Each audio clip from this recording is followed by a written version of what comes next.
लइकमन के सुघ्घर स्वास्थ्य पर रखथे कमटछठ के उपवास। 6 जात के भाजी संगमा खाथे पशहर के भात। सगरी कोड़थे भोला ल सुमरथे बढ़ाथे पुरखा के रीत। पिवरी माटी के पोती मार के देथे लइकमन ला आशीष। बधाई हो संगवारी हो आप सबो झन ला कमटछठ तिहार के।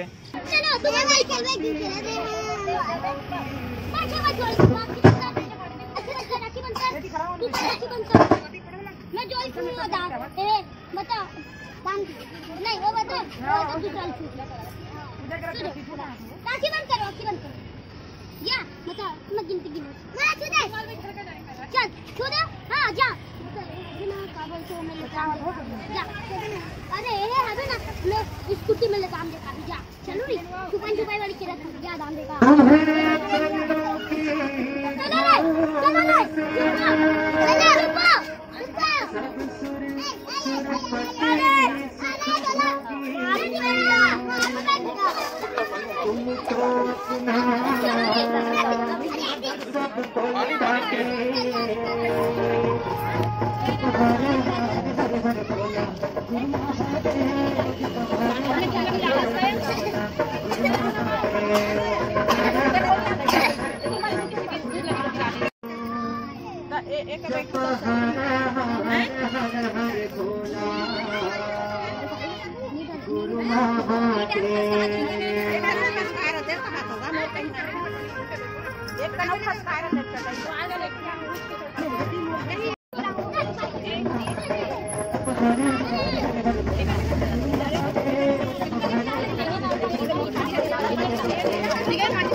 आगे लेके भाई मैंने देखी पूरा एक डरी में करें फ्रेंड आगे लेके दे भाई मैंने देखी लइका मन मोर गाड़ी वाली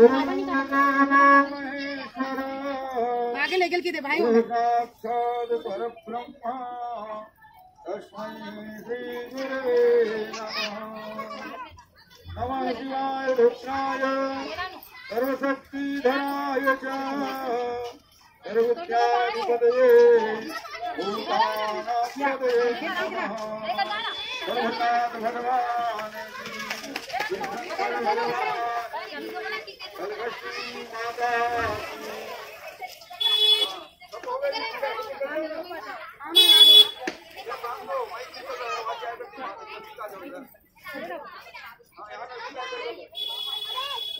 पूजा ना आप बैठा बैठी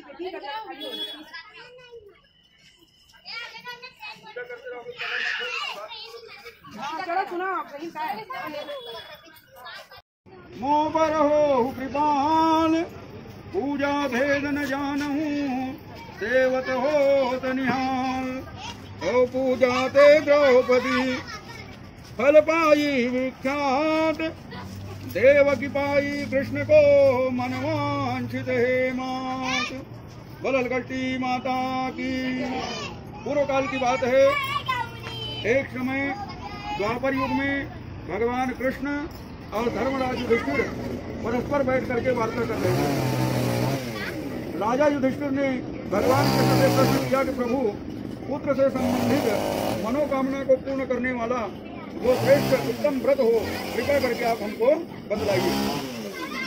भगवान कृष्ण ने कहा कि हे राजन, हलषष्ठी के समान पुत्र की कामना को मनोरथ को पूरा करने वाला कोई दूसरा व्रत नहीं है। महाराज युधिष्ठिर ने कहा कि हे प्रभु, कृपा करके बताइए ये हलषष्ठी माता का व्रत कैसे प्रारंभ हुआ, किसके द्वारा किया गया और किस तरह से जन सामान्य में लोकप्रिय हुआ, कृपा करके हमको बतलाइए। भगवान कृष्ण ने कहा कि देखिए, जब मथुरापुरी के राजा हमारे मामा महाराज कंस हुए, जिसके वश में सारा संसार हो गया था, देवता असुर भी उनके वश में रहा करते थे। उस प्रतापी राजा की देवकी नाम की एक बड़ी सुंदरी बहन थी। जब देवकी विवाह के योग्य हो गई तो वसुदेव जी के साथ उनका पाणी ग्रहण संपन्न किया गया। विवाह के बाद जब कन्या का विदाई करने के लिए लेकर के महाराज कंस चलने लगे, उसी समय आकाशवाणी हुआ,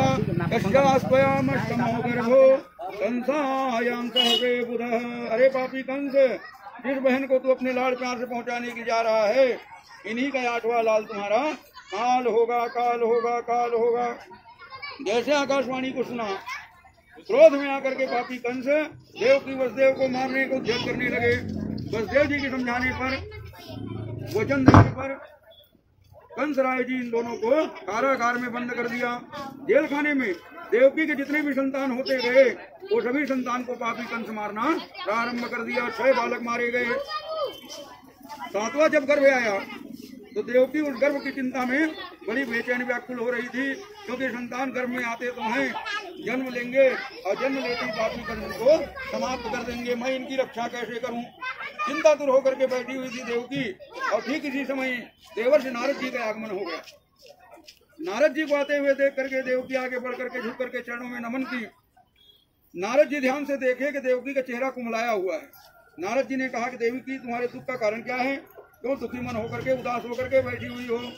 देवकी ने कहा, प्रभु आप क्या नहीं जानते हो, हमारे जितने संतान होते हैं पापी कंस उसे समाप्त कर दिया करता है। इस समय हमें 7वां गर्भ है, तो हमें ये निश्चय मालूम है ये बालक भी जीवित रहने वाला नहीं है। इनके जीवन के लिए बड़ी चिंतित हो रही हूँ।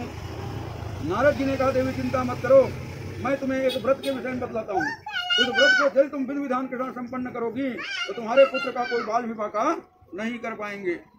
सुन करके देवकी बड़ी प्रसन्न होकर के बोली, कृपा करके इनकी महिमा बतलाइए, कब ये व्रत को किया जाता है, अब इनका इतिहास क्या है? नारद जी ने कहा कि मैं तुम्हें दिव्य हलषष्ठी माता की कथा सुनाता हूँ, जिसको सुनने पर तुम्हारे मन में विश्वास जागृत होगा और तुम विधि विधान से इस व्रत को संपन्न कर पाओगी। पूर्व काल में चंद्रवत नाम का एक राजा हुआ। उनका एक ही संतान था। राजा बड़े धर्मात्मा थे। अपने प्रजाओं के पालन के लिए एक दिव्य सरोवर का निर्माण करवाया। सरोवर तो बड़ा सुंदर बनवाया, लेकिन उस सरोवर में जल नहीं आया और ऊपर से जल यदि डाला जाए तो जल भी सूख जाया करता था। राहीगीर तालाब को सूखा देख करके वापिस होते थे और अनेक प्रकार की खरी खोटी बात राजा के लिए सुनाया करते थे। राजा सुन करके बड़ा दुखी होता था। मन में विचार करने लगा, कितना धन भी गया सरोवर के निर्माण में और मुझे कोई धर्म भी प्राप्त नहीं हुआ और ऊपर से अनेकों प्रकार के अपशब्द मुझे सुनना पड़ रहा है। बड़ा दुखी होकर के रात्रि में विश्राम कर रहे थे। अचानक इनको स्वप्न में वरुण देव दिखाई दिए। वरुण देव ने कहा कि हे राजन, यदि तुम सरोवर में जल चाहते हो अपने इकलौते पुत्र का बलिदान कर दो। यदि कहीं तुम मुझे बलि प्रदान करोगे तो तुम्हारा सरोवर जल से लबालब हो जाएगा। राजा स्वप्न के वृत्तांत को अपने सभासदों को सुनाया, मंत्रियों को बताए, लेकिन सभी ने एक मत होकर के कहा कि जल के लिए इकलौते पुत्र का बलिदान करना उचित नहीं है। हमारे राज्य का उत्तराधिकारी है, हम उसे बलि कैसे दे सकते हैं? राजा भी बलि देने के लिए सहमत देरी है। क्षण भर में तालाब भर गया, कमल खिल गए, जल के सभी जीव बोलना प्रारंभ कर दिए। ये बात को जब राजा सुना, राजा को बड़ा दुख लगा। राजा मन में विचार किया कि एक ही इकलौता संतान था, वो भी मेरी यश कीर्ति के लिए वरुण देव के हवाले हो गए। अब उनके नहीं रहने पर मैं राज्य में क्या करूंगा? वह दुखी मन से जंगल की ओर चला गया। जब जंगल की ओर जा रहे थे तो वहाँ क्या देखते हैं कि 5 नारियां बैठ करके एक व्रत पूजा कर रही हैं। राजा ने पूछा कि देवी, आप लोग कौन सा व्रत कर रही हो? उन देवियों ने बताया कि माता हलषष्ठी का व्रत चल रहा है, इसके व्रत करने से संतान की संपूर्ण मनोरथ पूर्ण होता है, संतान दीर्घायु को प्राप्त करते हैं। जैसे सुने राजा प्रसन्नचित होकर के वापस लौट करके आए अपनी महारानी को वृत्तांत सुनाए। महारानी सुन करके व्रत करने के लिए उद्यत हुई। अब तो मंत्रियों की रानियां और जितने नगर निवासी हैं ये सब के सब राजकुमार को वापस प्राप्त करने के लिए माता हलकष्टी का व्रत करने लगी। अब विधि विधान से माता हलकष्टी की पूजा किए, प्रार्थना किए। जब हलकष्टी माता की पूजा व्रत चल ही रहा था, आरती का समय हो रहा था, ठीक उसी समय बच्चों ने आकर के सूचना दिया कि राजकुमार सरोवर के किनारे खेलने में लगे हुए हैं। राजकुमार को जब जीवित सुने, राजा रानी संपूर्ण नगर निवासी बड़े प्रसन्न होकर के बड़े भाव भगत करते हुए राजकुमार को लेकर के राजमहल में आए और नियम बना लिए कि प्रत्येक वर्ष हम माता हलकष्टी का व्रत विधि विधान से किया करेंगे। अब तो राजा प्रसन्न होकर प्रति वर्ष महारानी को हलकष्टी माता का व्रत की आज्ञा दिए। संपूर्ण नगर निवासी मिलकर के माता हलकष्टी का व्रत विधि विधान से करना प्रारंभ किए। बोल हलकष्टी माता की। शिव ओंकार ब्रह्मा विष्णु सदा शिव बोल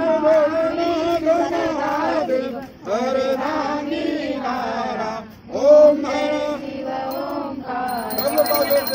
एकानन चतुरानन पंचानन राजे भोले पंचानन राजे शासन गरुड़ासन विषवाहन साजे ओम हर हर हर महा दो भुज चारु चतुर दस भुज यति सोहे भोले दस भुज यति सोहे तीनों रूप निरखता त्रिभुवन मन मोहे ओम हर हर हर महा अक्षमाला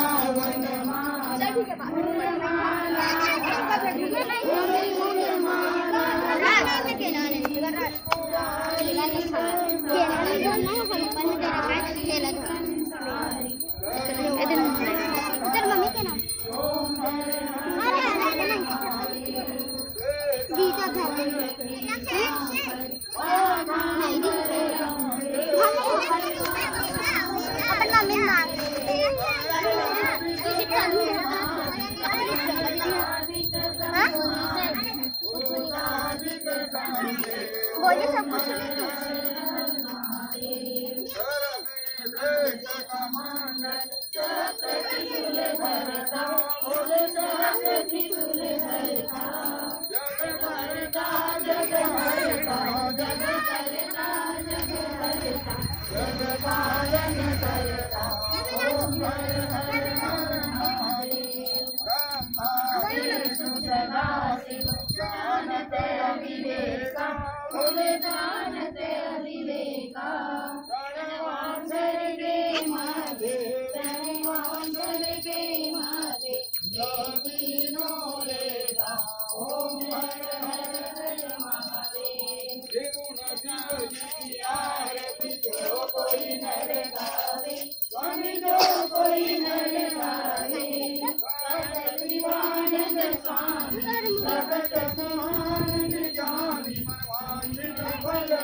ओम नमः शिवाय, ओम नमः शिवाय, हरे हरे बोले नमः शिवाय, ओम नमः शिवाय, ओम नमः शिवाय।